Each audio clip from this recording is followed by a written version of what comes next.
thought this was a medieval ship, not a Viking set. I feel unprepared. Can I change something?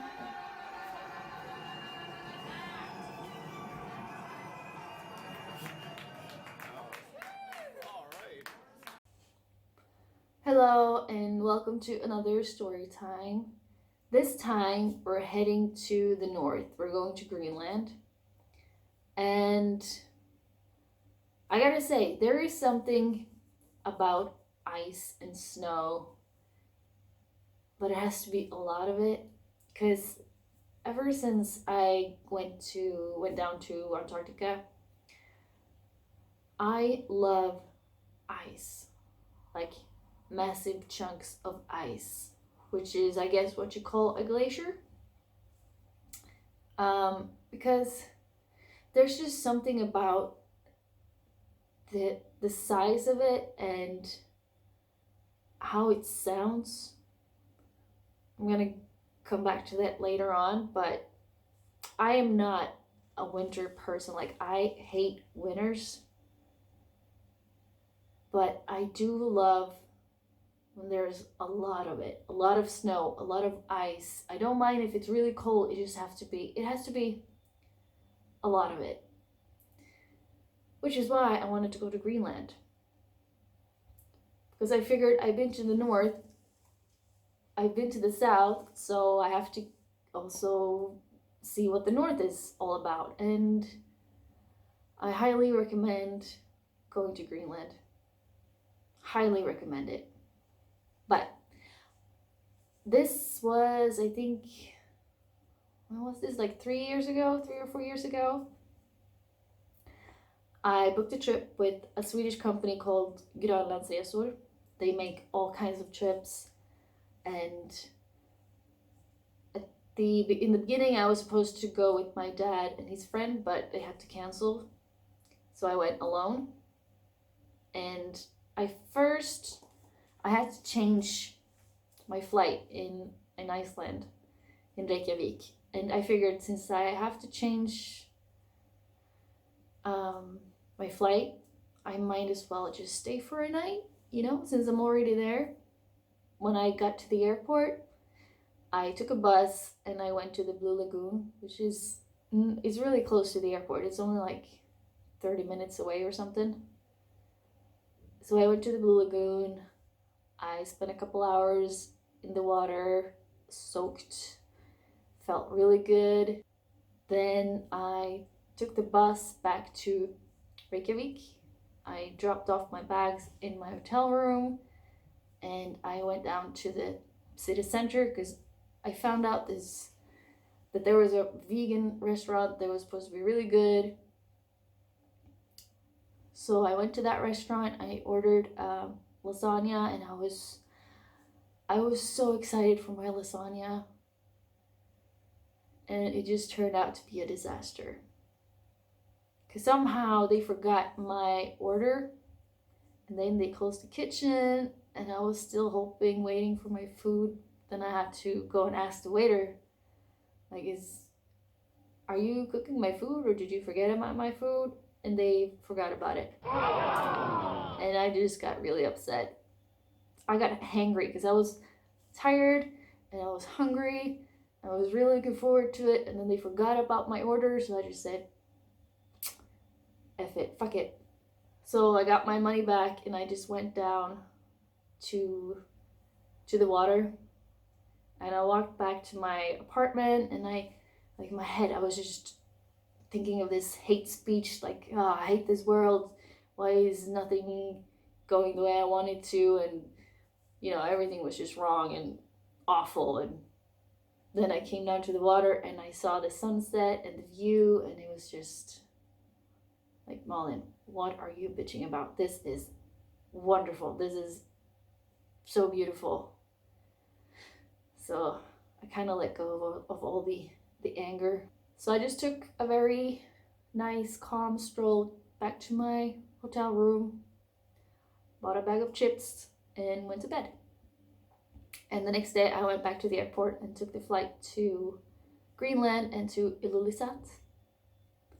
I've actually I've been to Iceland before because when I went down to Antarctica, I met this guy on the ship who was from the UK. He worked for a travel agency. So we went to Greenland. We were there for 10 days, I think, and we drove across around the whole island, and we stayed at different hotels because since he was working for a travel agency, he could say that I want to check out your hotel room and then I can maybe write a review or something, so he got a discount. So we stayed at a lot of nice hotels and we got to see the whole island. The sad part is that I don't think any videos, maybe a few, because I lost all my pictures, but I have his pictures. So I could make a video, but there won't be any videos, mostly pictures. But if that's something you want, I can do that. Just let me know in the comments. I flew to Greenland. And for you who haven't flown over Greenland, it is pretty impressive because you see the coast and you see where the ice starts to show up, and then you fly for like 2 hours over just ice. Like there's nothing except white ice before you get to the other side of Greenland. And it's like Greenland is a big country and it's mostly covered with ice. So I don't know, I love flying over Greenland. Pretty much at home here. Your heart is here. I flew to Ilulissat, which you can see on the map here. And this was in probably like the last week of July. I think so, July, August. And someone came and met me at the airport and drove me to my house where I was staying. I was staying all by myself and I had too many beds since I was supposed to be with my dad and his friend.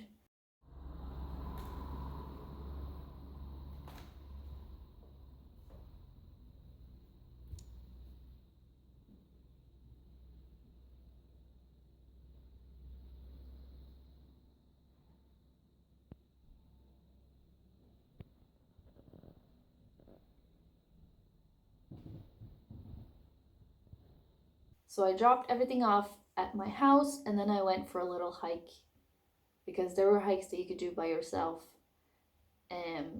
So I went down to the water, and it is so cool in Ilulissat because you have a big glacier coming out into the sea right at right there.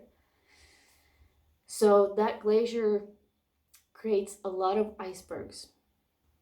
So I just walked around the cliffs looking at all that ice, and it was really warm. I think the week before the temperature was around 30 degrees Celsius, which is, it feels like it's way too warm for Greenland, which it was. They don't usually have that warm temperatures. Hey, global warming. So I just walked around there and I went down to the water and I sat for maybe like half an hour and just listened to the ice because it is so peaceful to hear all that ice just crack and break and like push against other big icebergs. And I don't, it's hard to describe, but it is really calming and peaceful.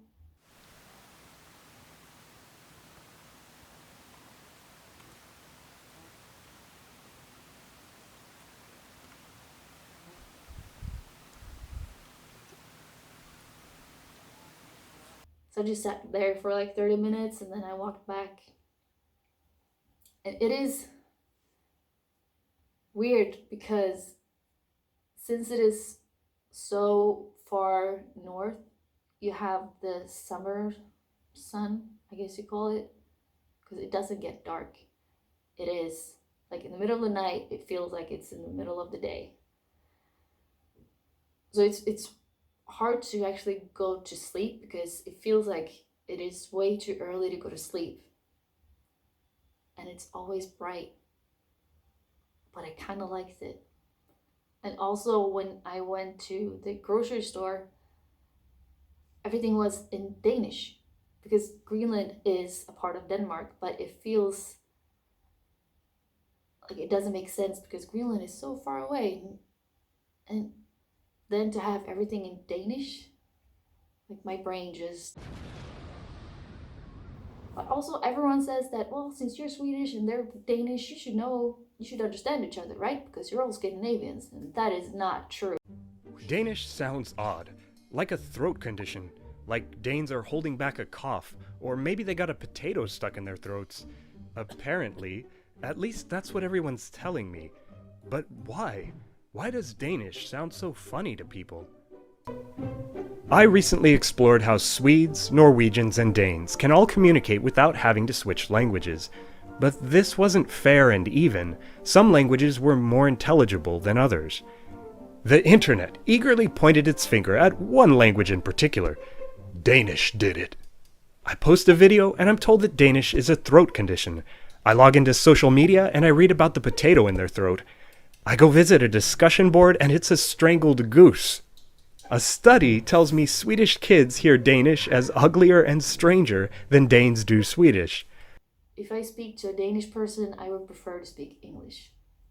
Anyway, the next day I met up with the group and almost everyone was Swedish. There were a couple from, I don't remember really, but like they were Polish or something. I liked them. They were very chill and easy to talk to, and we jumped on the boat because we were going to an island called Ata.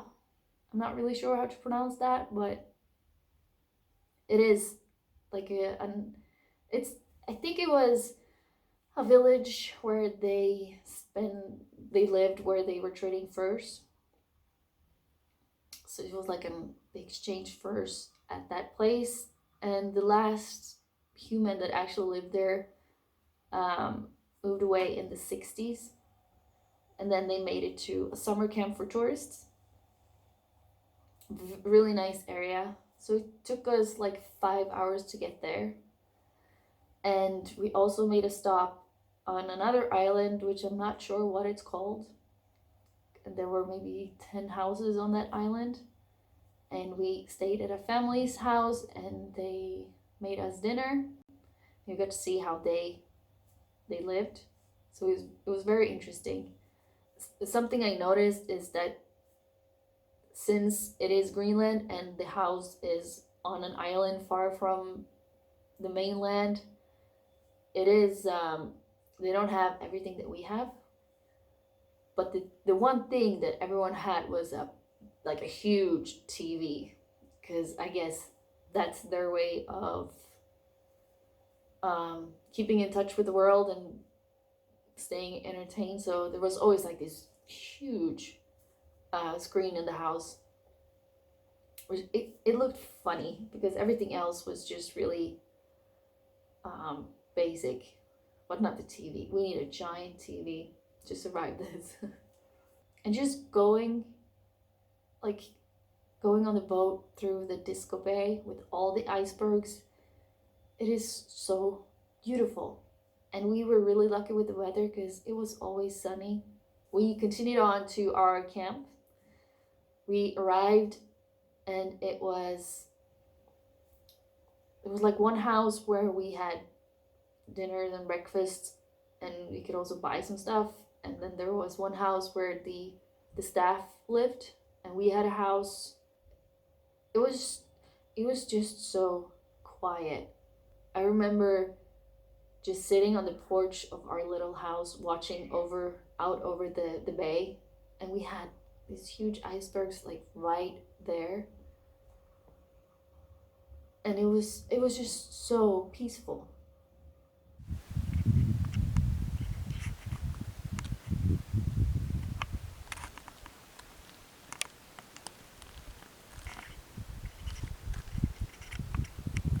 So this summer camp was our base camp, you can call it, and we did some excursions.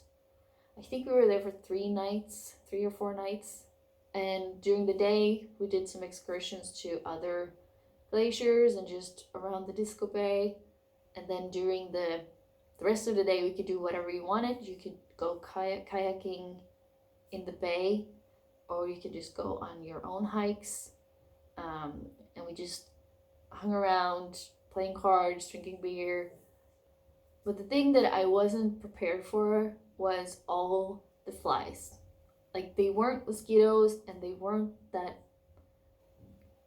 not midgets, but something similar. They were flies, but really small, and they were everywhere. Like, on the first, or maybe it was the second day, I tried to go on a hike by myself, but I had to turn back by one of those head nets. They were just everywhere. Like, you couldn't open your mouth and not have a fly into your mouth. And they were going in your nose, in your ears, and it was just, oh, it was disgusting.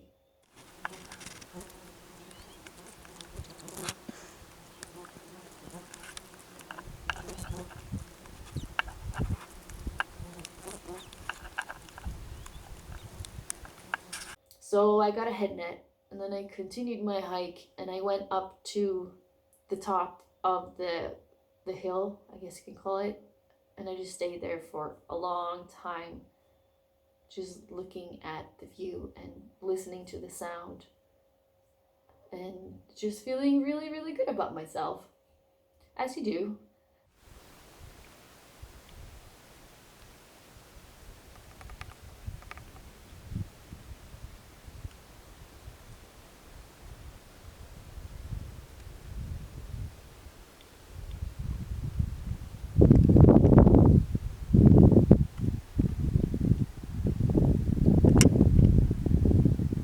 They were also, if you walk to the other side of the bay, you had these really old graves. They were like 300 or 400-year-old graves. And the beautiful part about how they buried their dead was that, and we also saw other grave sites when we were doing the tours along the Disco Bay, because the guide would tell us that, well, up on that hill you have graves, and there you have graves. And since it's Greenland and it's very frozen, you can't really dig a grave, so they just built like a rock tower above the body. And also, the body was always facing a great view, because they wanted the dead person to have a great view to look at. So you could just walk around to the other side of the bay. You can see, I think there were 3 or 4 graves, and if you looked through the cracks between the rocks, you could see the skeletons, like 300 or 400-year-old skeleton parts, bones, which was also very fascinating. But it feels like the people that had been there after, they respected the gravesite, so I'm very happy that it's still there, and I hope that people in the future will respect it and just leave it be. But it made the whole experience more real and special, knowing that people actually lived here 300 or 400 years ago, and they actually buried their loved ones right over there, and now I get to see the same place where they lived. Like, it's I don't know, it makes you appreciate what you're able to see, I guess. I haven't planned this at all. I just got back home from my sister, and I've been thinking for a couple of days now that I should make this story time video. I just got home and I was like, oh, I should do it right now. So I just wrote up a bunch of stuff on paper, and like, it's not planned. So I'm sorry if it's a little all over the place, because that's how my brain is right now. Oh, back to the sound. We went to a glacier. It's called, well, it could be called Ekisemia, maybe that's how you pronounce it.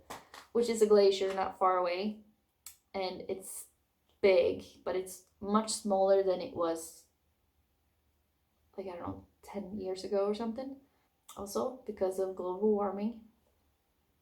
The guide actually showed us, because on the side of the glacier, they also have some huts where people can sleep.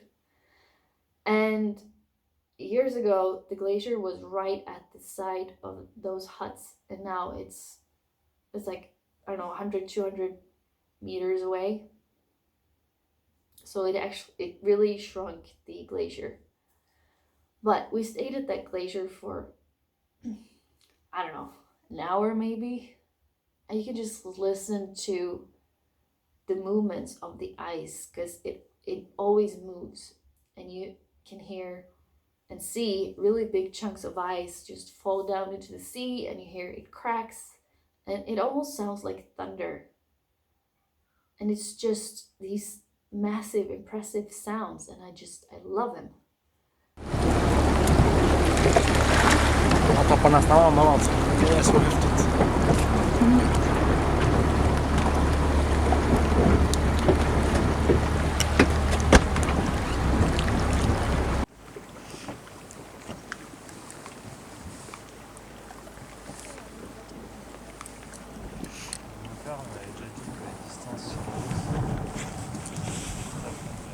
Nej, så måste jag precis.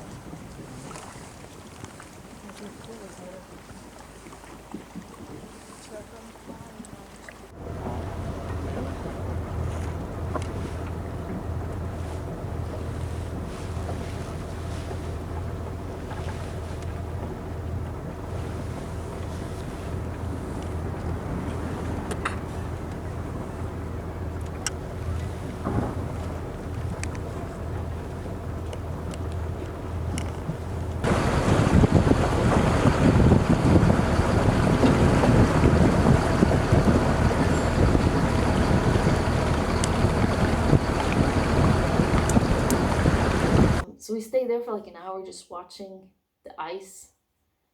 And we went back to our camp, and we had some dinner, went back to bed. And right outside my window, I got to stay by myself in a room, because we were uneven numbers and all the others had company. I was the only one who was lonely. Right outside my window was a graveyard with all these crosses, and it was pretty spooky when you just looked outside your window at night, even though it was light outside, and you just saw all these crosses, and you know that, well, just right over there you have graves that are 300 or 400 years old. So good thing I'm all alone in this room.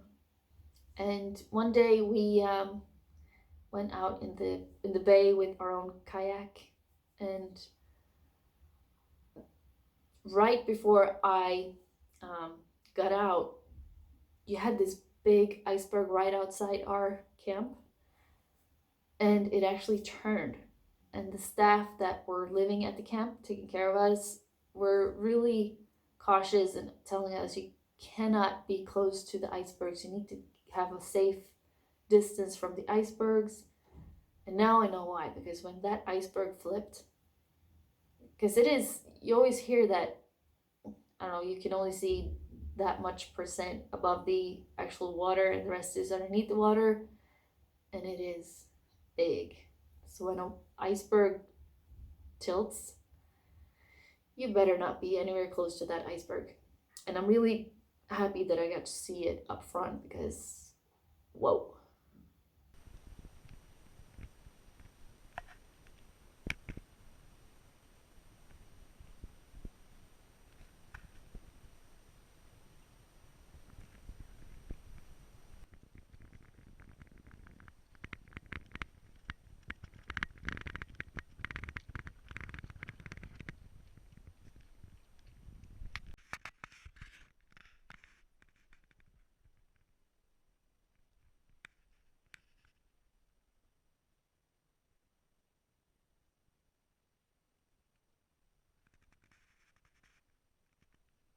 So we stayed there for 3 or 4 nights. I think it was 3.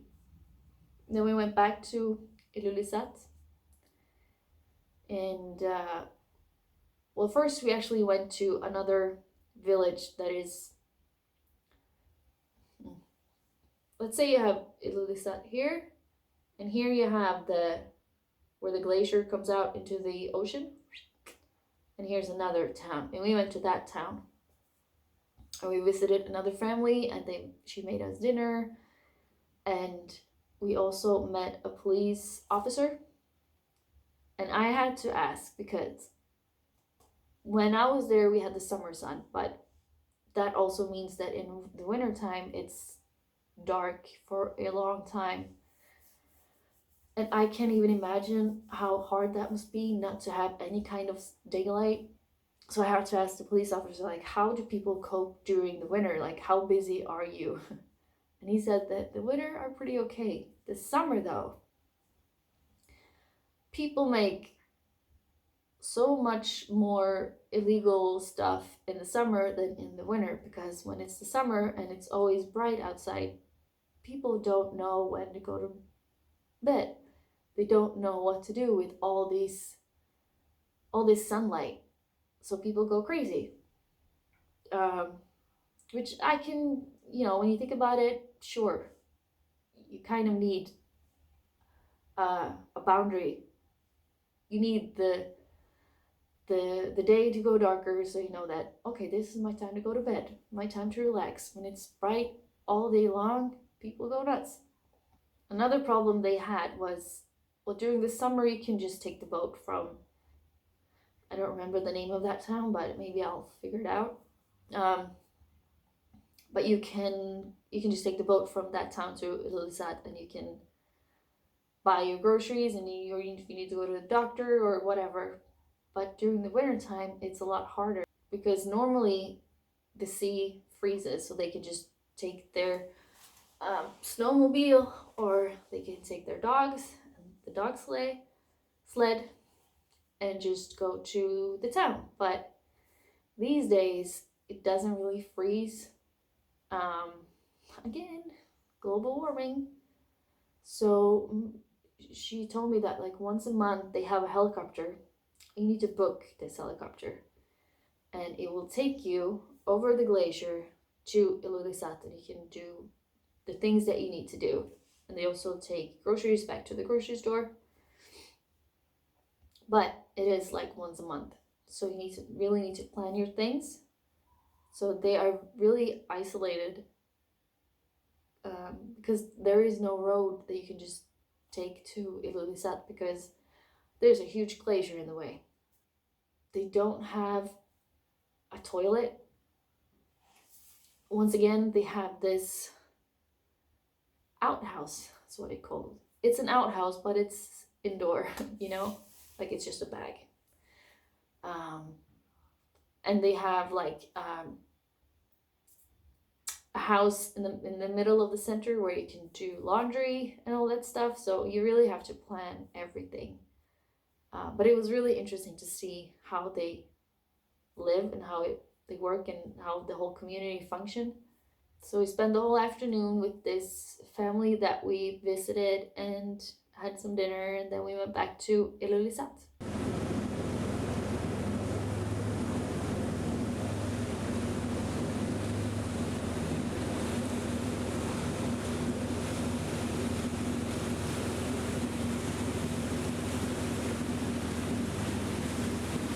And the day after, we went on another tour in the sunset along the bay. And this was actually the first time the sun actually went down. Like their first real sunset for the summer. Which is crazy because this was late July. The cool thing about Ilulissat is that since you have that glacier thing going out into the ocean, there's a lot of life in the water, like a lot of planktons and fish and stuff. So that means that you have whales everywhere, like literally everywhere. I saw so many whales. We actually almost hit one because we were just driving around in the boat, and then the driver of the boat just suddenly stopped. And we're like, whoa, what happened? He's like, well, there's a humpback whale like right there. He's sleeping. So he was just right at the surface, just, doing his thing. So we all went out and we just looked at him for like, I don't know, 10 minutes. Then he woke up and he dived under the boat and went the other direction, and then he just did that.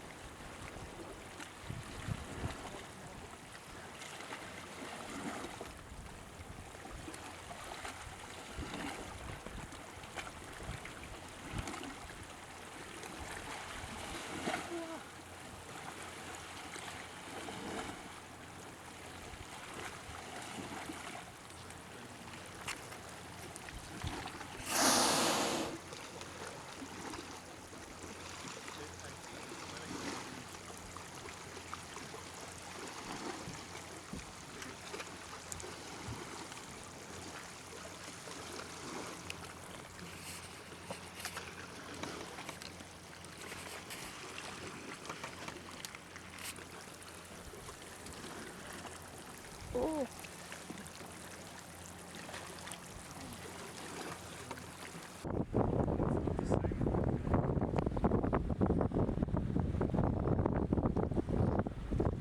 So you had whales literally everywhere, and I do love my whales.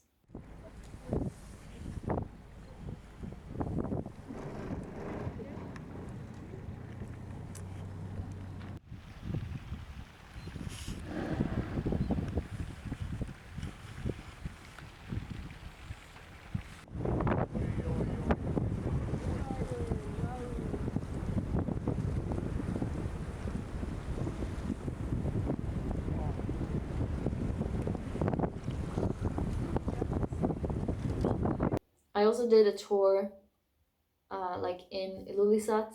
You had a guided tour. It took us around the whole. Well, it's not a very big town, but he showed us the church and the school. And the thing that Greenland is known for is the houses. They are very colorful. One part of why they are so colorful is because during winter it is so, it's great to have something that just makes it a whole lot brighter. But also it had a purpose before, because they had a color code saying that, for example, the hospitals are yellow, the police station is blue, the grocery store is this color. So it had a purpose before, but now I guess it's just to, make it a bit more fun to live in during the winter time. I don't know if you know this, but when the Vikings first got to Iceland, they realized that this island is actually very green. They went to Greenland and realized that Greenland is actually very white and icy. But they wanted to keep Iceland for themselves, so they named Iceland, which is very green, Iceland, and they named Greenland, which is very icy, Greenland, and figured people go to Greenland instead of Iceland. But yeah, if you have the chance, definitely go to Greenland, because it is one of the most beautiful places on Earth.